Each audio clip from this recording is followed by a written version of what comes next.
Pessoal, bandido bom é bandido morto.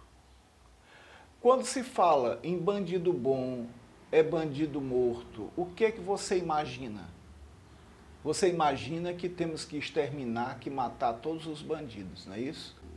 Então, esse vídeo é para refutar esse diálogo, é para refutar, para esclarecer esse dito bandido bom é bandido morto. Você pensa que quem fala essa coisa de bandido bom é bandido morto é aquela pessoa que quer exterminar toda a bandidagem, é aquele que quer exterminar, retirar, matar todos os bandidos? Você acha que é isso? Pois bem, bandido bom, claro, né? Claro que é morto, porque se ele estiver morto, ele não vai mexer com ninguém. Claro que bandido bom é bandido morto, porque o bandido morto, quando ele está morto, ele não mata ninguém, ele não rouba ninguém, ele não fere ninguém.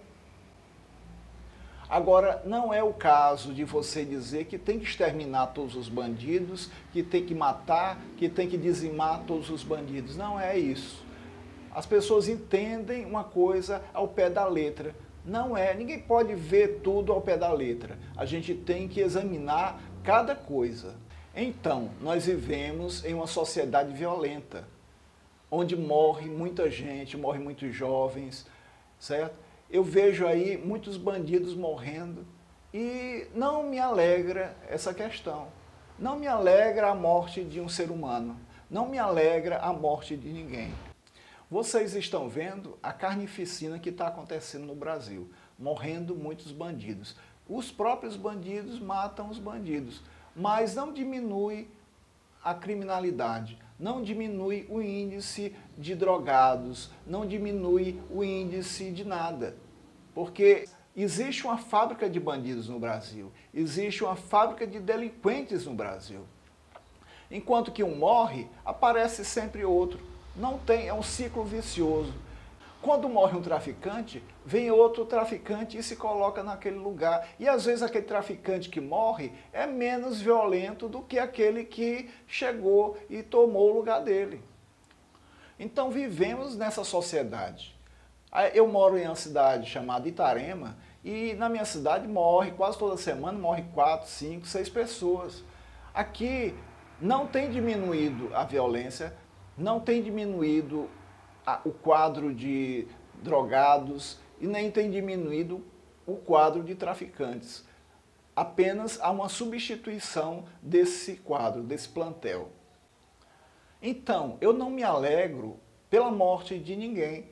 Eu não me alegro pela morte da pessoa humana. Eu não me alegro, por mais que ele seja uma pessoa cruel, mas eu não me alegro. Eu, como cristão, eu não me alegro. Eu, como ser humano, eu não me alegro. Eu não me alegro pela morte de ninguém. Eu não me alegro pela miséria de ninguém. O que nós devemos querer não é a morte dos bandidos. Não, não é isso.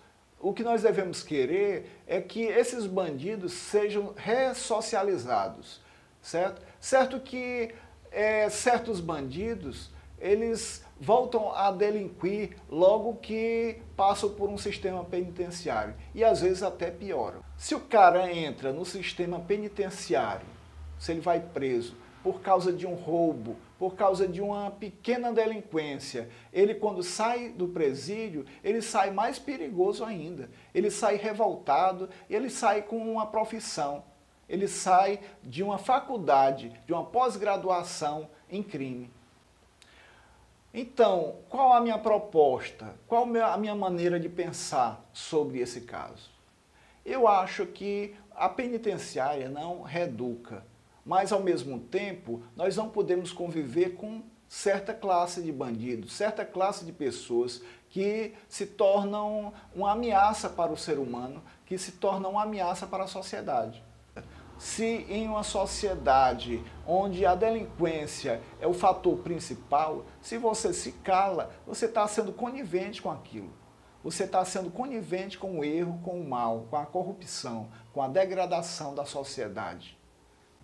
Na realidade, a sociedade não tem culpa por ter pessoas assim. Na realidade, o problema é de caráter. Na realidade, o problema é o meio onde ele vive, o meio onde o caráter dele é moldado. Então, tudo isso aí faz a gente pensar. Qual seria a melhor coisa para resolver a questão da criminalidade no Brasil? Eu acho que tudo isso aí parte por um princípio, a educação. E a educação não é só a educação tradicional que a gente vê nos colégios, mas é uma educação que saia da família, uma educação que saia da família, uma educação que saia do seio da sociedade, que é a família. Eu acho que o meio que a gente vive, que é o meio cristão, eu acho que dali é que tem que sair essa formação para as famílias. Eu acho que daí é que tem que sair uma solução para esse problema. Como poderá ser feito? Eu acho que tem que ter bases, né? Você tem que desconstruir a sua base antiga e reconstruir uma nova. Eu acho que tem que passar justamente pelas coisas que mudam o ser humano. E o que muda o ser humano é o exemplo. O que muda o ser humano é o exemplo de alguém. Eu acho que a moral cristã é a melhor base para elevar o ser humano, para elevar o ser humano a ser uma pessoa de bem, para ser uma pessoa onde dê exemplo. Então, exemplo gera exemplo, bondade gera bondade, amor gera amor. Agora, como é que se pode viver em uma sociedade onde não tem amor? Se não tiver amor, não vai gerar amor. Se não tem amor, tem o ódio. Então, ódio gera ódio. Nós devemos querer o bem do próximo e não a destruição daquela pessoa.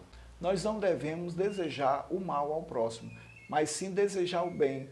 Desejar e rezar e orar por aquela pessoa que você repugna, que você não gosta.